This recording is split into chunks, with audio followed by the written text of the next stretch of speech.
فرمایا ان من افضل ایامکم یوم الجمعہ فاکثروا علی الصلاة فیہ فاکثروا من الصلاة فیہ. فرمایا تمہارے دنوں میں سب سے بہترین دن جمعہ کا دن ہے، اس لیے اس دن مجھ پہ کثرت سے درود پڑھا کرو. فإن صلاتکم معروضۃ علی، اس لیے کہ تمہارا درود مجھ تک پہنچایا جاتا ہے. صحابی نے پوچھا یا رسول اللہ کیف تعرض علیک صلاتنا وقد ارمت،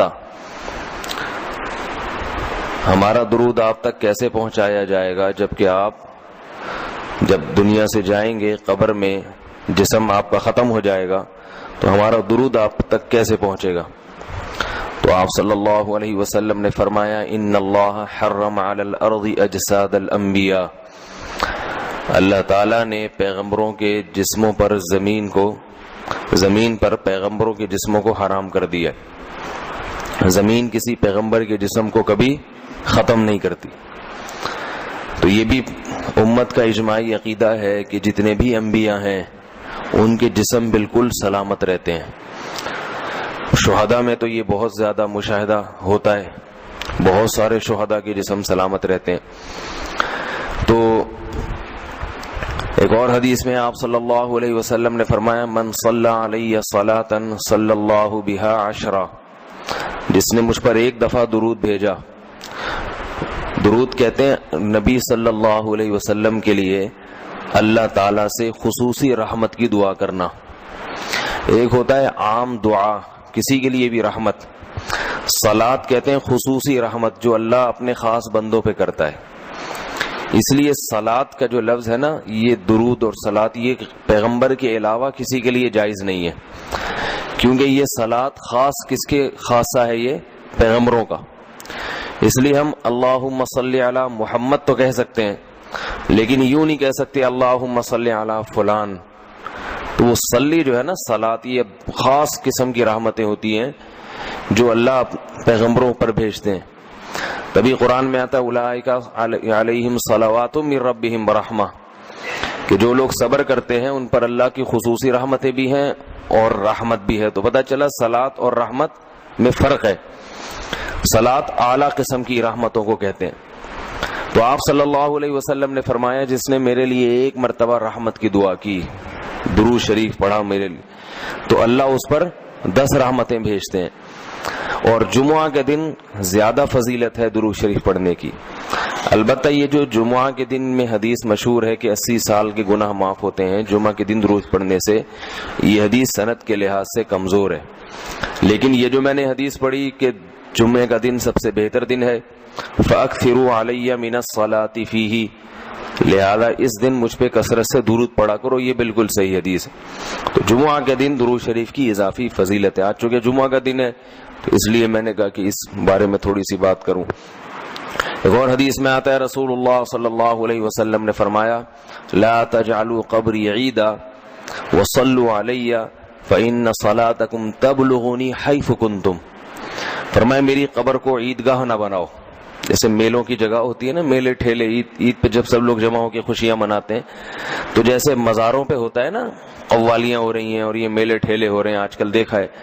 تو پہلے زمانے میں بھی جب کوئی نیک آدمی دنیا سے جاتا تھا تو لوگ اس کی قبر پہ دھرنے مار کے بیٹھ جاتے تھے، اور وہ مجاور اور یہ سب جو ہمارے یہاں ہوتا ہے. تو آپ صلی اللہ علیہ وسلم نے منع کیا کہ میری قبر کے ساتھ یہ کچھ مت کرو، البتہ مجھ پہ درود پڑھا کرو. اور فرمایا کہ تم جہاں سے بھی درود پڑھو گے یہ مجھ تک پہنچے گا.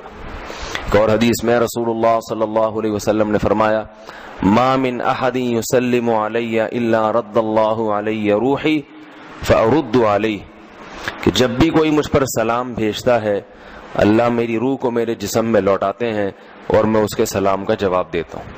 اب یہ کیسے ہوتا ہے؟ چونکہ یہ برزخی زندگی میں ہے، لہذا اس کی کیفیات میں اور گہرائی میں جانے کی اجازت نہیں ہے. جیسے اللہ بہتر سمجھتے ہیں یہ ہوتا ہے، اس کی حقیقت کا ہمیں علم پوری طرح نہیں ہے، برزخی زندگی ہے. اور حدیث میں آتا ہے رسول اللہ صلی اللہ علیہ وسلم نے فرمایا کہ رغم انف رجل ذکرت عنده فلم يصلي علی، اس شخص کی ناک خاک آلودہ ہو جائے جس کے سامنے میرا نام لیا جائے, میرا تذکرہ ہو اور وہ مجھ پہ درود نہ پڑے. ایک اور حدیث میں آپ صلی اللہ علیہ وسلم نے فرمایا البخیل من ذکرت عندہ فلم یصلی علی, وہ شخص کنجوس ہے, بخیل ہے, جس کے سامنے میرا نام آئے اور مجھ پہ درود نہ پڑے. یعنی اتنی بڑی شخصیت اور اتنے بڑے محسن اعظم کا تذکرہ آ رہا ہے اور اس کی زبان سے دعا بھی نہیں نکلتی, تو اس سے بڑا کنجوس دنیا میں کون ہو سکتا ہے. ایک اور حدیث میں آپ صلی اللہ علیہ وسلم نے ایک شخص کو دعا مانگتے ہوئے دیکھا جس نے درود شریف پڑھے بغیر دعا شروع کر دی, تو آپ صلی اللہ علیہ وسلم نے فرمایا اس نے دعا میں جلدی کی ہے. پھر فرمایا تم میں سے جب کسی شخص کو دعا مانگنی ہو تو پہلے اللہ کی حمد و ثنا پڑھے, پھر مجھ پر درود بھیجے. قرآن مجید میں بھی اللہ نے حکم دیا ان اللہ و ملائکتہ یصلون علی النبی, کہ اللہ اور اس کے فرشتے, اللہ بھی رحمت بھیجتے ہیں اور فرشتے بھی رحمت کی دعا کرتے ہیں. یا ایھا الذین آمنوا صلوا علیہ وسلموا تسلیما, اے ایمان والو تم بھی محمد صلی اللہ علیہ وسلم پر درود بھیجا کرو اور سلام بھیجا کرو. درود اور سلام میں فرق یہ ہے کہ درود اللہ کی رحمت اور سلامت کہتے ہیں کہ ہر برائی سے, ہر مشکل سے, ہر مصیبت سے بچائیں. تو کمال جبھی ہوتا ہے جب اللہ ہر شر سے بچا لیں اور اضافی رحمتیں بھی بھیجیں. تو علماء نے درود شریف کی حکمتوں میں لکھا ہے کہ درود شریف جو اللہ نے ہمیں پڑھنے کا حکم دیا, اس کی بنیادی وجہ تو سب کو معلوم ہے کہ سب سے زیادہ احسانات اس کائنات میں اللہ کے بعد کس کے ہیں؟ محمد صلی اللہ علیہ وسلم. تو آپ صلی اللہ علیہ وسلم کے احسانات سب سے زیادہ ہیں انسانیت پر. انسان کو انسان آپ صلی اللہ علیہ وسلم نے بنایا, اور اہل اسلام تو سب سے زیادہ ان احسانات کے تلے دبے ہوئے. تو ہم کوئی بھی عبادت اگر کر رہے ہیں, دعا بھی اگر مانگ رہے ہیں, تو یہ بھی کس کی وجہ سے توفیق مل رہی ہے؟ نبی صلی اللہ علیہ وسلم, کیونکہ آپ صلی اللہ علیہ وسلم نے ہی یہ ساری چیزیں سکھائی ہیں.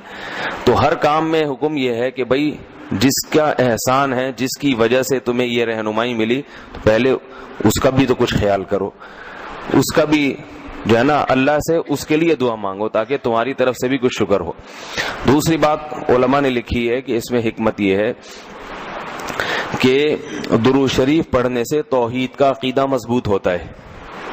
وہ توحید, درود شریف نبی سے دعا نہیں ہے بلکہ اللہ سے دعا ہے. کس کے لیے؟ نبی کے لیے. تو پتہ یہ چلا کہ نبی پر بھی اللہ کی رحمتیں ہوں گی, اور دعا کون مانگ رہا ہے؟ ہم مانگ رہے ہیں. تو اس میں نبی سے مانگنے کا دروازہ بند کر دیا کہ نبی سے مانگنے کا اسلام میں کوئی تصور نہیں ہے, بلکہ نبی کے لیے بھی اللہ سے مانگا جائے گا. تو جب نبی کے لیے بھی اللہ سے مانگنے کا حکم ہے تو اپنے لیے نبی سے کیسے مانگنے کا حکم ہو گیا؟ سمجھ میں آ رہی ہے بات کہ نہیں آ رہی؟ یعنی نبی کے لیے بھی کس سے مانگنے کا حکم ہے؟ اللہ سے. تو اپنے لیے کس سے مانگیں گے؟ بطریق اولا, بطریق اولا ہم پھر اللہ سے مانگیں گے. تو اس سے عقیدہ توحید مضبوط ہوتا ہے. اور تیسری بات یہ کہ علماء نے لکھا ہے کہ جب درود شریف پڑھیں تو اس نظریے سے نہ پڑھیں کہ نبی ہماری دعا کے محتاج ہیں. نبی اللہ کی رحمت کے تو محتاج ہیں, یہ تو درود شریف سے پتہ چلتا ہے, لیکن اللہ کی وہ رحمت اس وقت بھی ہوتی اگر ہم یہ دعا نہ مانگتے. تو ہمیں اس لیے ہے کہ ہم بھی انگلی کٹا کے شہیدوں میں نام لکھوا لیں. سمجھ رہے ہیں نا؟ اس کی حضرت مولانا اشرف علی تھانوی رحمہ اللہ نے بڑی پیاری مثال دی. فرمایا کہ جیسے کوئی بادشاہ اپنے شہزادے پر کچھ انعام کرنا چاہے, بادشاہ تو چاہتا ہے نا اپنی اولاد کو نوازنا, اپنے محبوب شہزادہ اس کا محبوب ہوتا ہے. تو آپ اگر بادشاہ سے سفارش کر دیں کہ حضرت یہ تحفہ آپ اپنے شہزادے کو دے دیں یا یہ فلاں چیز اپنے شہزادے کو, تو بادشاہ تو پہلے بھی دے رہا ہے, لیکن آپ کے کہنے سے وہ اور خوش ہو جائے گا, اور خوش ہو جائے گا کہ بھئی دیکھو جو کام میں چاہتا تھا یہ بھی اسی کی درخواست کر رہا ہے. تو نتیجہ کیا نکلے گا؟ تھوڑا سا آپ کو بھی دے دے گا وہ, ٹھیک ہے نا, کہ چلو یہ گڑ تم بھی منہ میٹھا کر لو اپنا, تم نے اتنا اچھا کام کیا. اور اگر آپ کسی کو حکم دیں اس کے دشمن پہ خرچ کرنے کا, آپ جا کے کہیں بھائی وہ تمہارا دشمن ہے, تمہارا دل چاہتا ہے اس کا گلا دبا دو, تو ایسا کرو اس کو ہدیے ودیے دیا کرو, تو کہے گا میں اس کو گلا دبانا چاہتا ہوں اور تو ہدیے کی ترغیب دے رہا ہے تو میں تیرا بھی گلا دباؤں گا. تو دشمن پہ خرچ کرنے کا جب حکم دیا جاتا ہے تو اس سے سامنے والا غصے میں آتا ہے. دوست پہ خرچ کرنے کا, احسان کرنے کا جب آپ کسی کو کہیں گے تو وہ خوش ہوتا ہے. باپ کو اگر کہا جائے نا اپنے بچوں پہ اور کھلائے کریں, بڑی خوشی ہوتی ہے, تو باپ کا دل اور سینہ اور چوڑا ہو جائے گا. تو ایسا ہی اللہ تعالیٰ کو اپنے رسول صلی اللہ علیہ وسلم سے محبت ہے. اللہ تو خصوصی رحمتیں بھیجیں گے ہی، لیکن ہم اگر اللہ سے درخواست کر دیں گے کہ اللہ تو خصوصی رحمتیں بھیج، تو اس میں تھوڑی سی ہماری بھی کیا ہو جائے گی، دخل اندازی ہو جائے گی. اللہ تو ویسے ہی کر رہا ہے، تو اللہ کہے گا چلو تو نے بھی سفارش کر دی تو ان پہ تو کر ہی نہ ہوں، یہ 10 رحمتیں تجھ پر بھی ہو جائیں گی. اور چوتھا فائدہ کیا ہے درود شریف پڑھنے کا، کہ انسان کے دل میں محمد صلی اللہ علیہ وسلم کی محبت بڑھتی ہے. انسان جس کے لیے دعا مانگتا ہے لاشعوری طور پہ، تو نبی صلی اللہ علیہ وسلم کی جتنی زیادہ محبت ہوگی اللہ کی خود بخود اتنی ہی زیادہ ہوگی، کیونکہ نبی سے محبت اللہ ہی کی وجہ سے ہوتی ہے، یہ الگ الگ چیز نہیں ہے. اللہ کے رسول ہے نا، اسی وجہ سے تو ہے. تو جتنی محبت بڑھے گی اللہ کی محبت اتنی زیادہ. اور پانچواں فائدہ کہ جتنی نبی کی محبت ہوگی، انسان کو جس سے محبت ہوتی ہے اس کی اتباع آسان ہوتی ہے، بغیر دلیل کے بھی مانتا چلا جاتا ہے. جس سے نفرت ہوتی ہے نا، اس سے ہر بات پہ دلیل، کیوں بھائی ایسا کیوں ہے. اور اگر محبت ہو تو وہ کوئی کام کا کہے تو سمجھ میں آئے نہ آئے، انسان کہتا ہے بس کر لو. صحابہ کرام کی محبت کے جو واقعات ہیں، حضرت انس رضی اللہ تعالی عنہ جب بھی کھانا پکتا تھا، اگر اس میں لوکی یا کدو پکتا تو کدو کے ٹکڑے تلاش کر کر کے کھاتے تھے. لوگوں نے پوچھا کیوں بھائی؟ فرماتے ہیں کہ میں نے رسول اللہ صلی اللہ علیہ وسلم کو دیکھا ہے کہ کدو شوق سے کھاتے تھے آپ. تو نبی سے محبت تھی، کدو سے محبت ہو گئی. حالانکہ یہ شریعت کا حکم نہیں ہے لوکی اور کدو سے محبت کرو، یہ تو اپنی انسان کی اپنی رغبت ہوتی ہے، کسی کو کسی چیز سے، کسی کو کسی چیز سے. لیکن عشق کی انتہا ہوتی ہے تو انسان کو محبوب کی محبوب چیزوں سے بھی ہو جاتی ہے. تو ہمیں بھی اگر نبی صلی اللہ علیہ وسلم سے محبت ہوگی صلی اللہ علیہ وسلم، تو اگر کدو سے نہ بھی ہو تو کوئی اتنا مسئلہ نہیں ہے، لیکن فرائض واجبات سے تو ہو جائے گی نا، جو شریعت میں ضروری ہیں، جن کی آپ صلی اللہ علیہ وسلم نے بہت تاکید کی ہے، تو ان سے تو ہوگی نا کم از کم. محبت نہیں ہے تو ہر وقت بیٹھ کے لوجی کی تلاش. داڑھی تک نہیں رکھے گا، داڑھی کا سمجھاؤ تو کہ بھائی کیوں بھائی، پھر یہ سمجھاؤ کہ بھائی آپ صلی اللہ علیہ وسلم کے اخلاق ایسے تھے، نہیں میری سمجھ میں نہیں آتے، ایسے کیسے اخلاق بنائے جا سکتے ہیں خادموں کے ساتھ. تو محبت ہو جاتی ہے تو سارے کام آسان ہو جاتے ہیں. تو درود شریف پڑھنے کا ایک فائدہ یہ بھی ہے. تو اس لیے ہمت کر کے علماء نے جو ایک نصاب بتاتے ہیں نا، روزانہ 100 دفعہ صبح 100 دفعہ شام. ویسے تو سب سے بہتر درود ابراہیمی ہے جو نماز میں ہم پڑھتے ہیں، آپ صلی اللہ علیہ وسلم نے سکھایا ہے. یہ نہ ہو مشکل لگے تو اتنا کر لو صلی اللہ علیہ وسلم، صحیح ہے نا. یہ 100 دفعہ پڑھ لیں، کتنا ٹائم لگتا ہے اس میں؟ صبح 100 دفعہ پڑھ لیا، 100 دفعہ شام کو پڑھ لیا.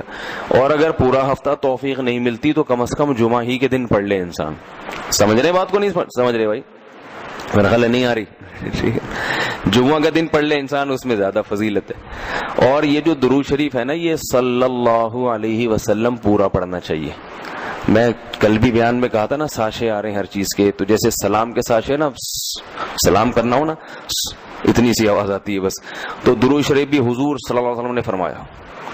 لوگ کیا کہتے ہیں؟ حضور صلی اللہ علیہ وسلم نے فرمایا. بھائی صلی اللہ علیہ وسلم بول دو پورا. لکھنے میں بھی علماء نے بیان کیا ہے کہ مجلس میں، کسی مجلس میں جب آپ صلی اللہ علیہ وسلم کا نام آئے تو کم از کم ایک دفعہ درود شریف پڑھنا واجب ہے. بار بار واجب نہیں ہے، بار بار افضل ہے. مجلس میں جب ایک دفعہ نام آیا تو پہلی دفعہ بہرحال واجب ہے، یا کم از کم ایک دفعہ اس مجلس میں. بار بار پڑھنا ضروری نہیں ہے، بہتر ہے. تو یا تو پڑھے ہی نہیں، ایک دفعہ پڑھ لیا کافی ہے. لیکن پڑھیں تو پھر ساشے نہ لے کر آئیں. درود شریف کو بگاڑے نہیں، پورا ہونا چاہیے صلی اللہ علیہ وسلم. اور اگر آپ کو ڈر یہ ہے کہ نہیں بار بار پڑھنے سے میری زبان گھس جائے گی، نقصان ہوگا اور توانائی کم ہو جائے گی، روزہ زیادہ لگے گا، تو ایک ہی دفعہ پڑھ لے، مگر طریقے سے پڑھ لے، ساشے نہ لے کر آئے صلی اللہ علیہ وسلم. اس طرح نہ کرے. اسی طرح لکھنے میں بھی آپ صلی اللہ علیہ وسلم کا جب نام آئے تو مجلس ایک ہے تو ایک دفعہ کہہ دے آدمی زبان سے. لکھنا واجب نہیں ہے، آپ صلی اللہ علیہ وسلم کے نام کے ساتھ درود شریف لکھنا واجب نہیں ہے، افضل ہے. تو یا تو اگر یہ ڈر ہے کہ میں نے لکھ دیا پورا نام تو میرا پین گھس جائے گا، سیاہی کا خرچہ زیادہ آئے گا، پیسے زیادہ بھرنے پڑیں گے مجھے، مہنگائی کا دور ہے، اتنی سیاہی میں افورڈ نہیں کر سکتا، تو پورا نام ہی نہ لکھے، یعنی درود شریف لکھے ہی نہیں. لیکن اگر لکھنا ہے تو چھوٹا سا سواد نہ ڈالے. سمجھ رہے بات کو؟ باقی ساری چیزیں پوری ہیں. یہ نہیں کہ والد محترم میں صرف واو لکھ دیا، ابا خود ہی سمجھ جائیں گے والد کی بات چل رہی ہے، ٹھیک ہے نا، زید کا نام آیا تو صرف زے لکھ دیا. کبھی ہوتا ہے ایسے؟ ہوتا ہوگا شاید آپ کے یہاں. اور جتنی باتیں آ رہی ہیں صرف کچھ ساشے پیش کر دی، ایسا نہیں ہے. جب درود شریف لکھنے کی بات آتی ہے تو صرف چھوٹا سا سواد ڈال دیا. تو بھائی اتنی تکلیف اگر ہو رہی ہے تو نہ لکھو، کوئی فرض تھوڑی ہے. لیکن اگر لکھنا ہے تو احترام کا تقاضا کیا ہے؟ پورا نام لکھا جائے صلی اللہ علیہ وسلم. دیکھو حدیث کی اتنی بڑی بڑی کتابیں محدثین نے جو لکھی ہیں، کتنی بڑی بڑی کتابیں.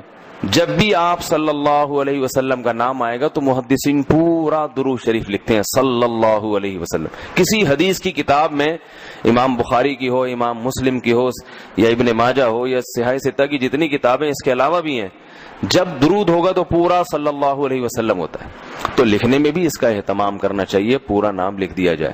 یہ جو میں کہہ رہا ہوں نا قلم گھس جائے گا اور یہ ہو جائے گا، یہ تو بخیل آدمی کے لیے، ورنہ کس قلم تھوڑی گھستا ہے. لکھنے پورا تحریر لکھ رہے ہوں، جب بھی نام آئے صلی اللہ علیہ وسلم پورا لکھنا چاہیے. اللہ تعالیٰ عمل کی توفیق عطا فرمائے. ایک چھوٹی سی آخر میں بات سن لیں کہ آپ صلی اللہ علیہ وسلم کا جو لقب ہے نا، لوگ مختلف ناموں سے پکارتے ہیں. کوئی کہتا ہے حضور اکرم صلی اللہ علیہ وسلم نے فرمایا، یہ بھی ٹھیک ہے، آپ سب سے اکرم ہیں. کوئی کہتا ہے سرور دو عالم صلی اللہ علیہ وسلم نے فرمایا. کوئی کہتا ہے حضور صلی اللہ علیہ وسلم نے فرمایا. یہ سب ٹھیک ہے نام، لیکن سب سے بہترین جو نام آپ کے لیے ہے رسول اللہ صلی اللہ علیہ وسلم، کیونکہ اس سے بڑا لقب کوئی بھی نہیں ہے. رسول اللہ کا مطلب اللہ کے سفیر، تو یہ سب سے بڑا منصب ہے. اس لیے عام استعمال میں جو صحابہ کا بھی طریقہ تھا، نبی اللہ، صحابہ کیا کہتے تھے؟ نبی اللہ یا رسول اللہ. تو محدثین بھی جو لفظ آپ کے لیے استعمال کرتے ہیں رسول اللہ صلی اللہ علیہ وسلم یا نبی اللہ، تو عام استعمال میں یہ زیادہ بہتر ہے. وہ بھی ٹھیک ہے، سرور کائنات، حضور اکرم، شفیع المذنبین، سب صحیح ہیں. لیکن ہوتا ہے نا جب بہت سارے آپشن ہو تو انسان سیلیکٹ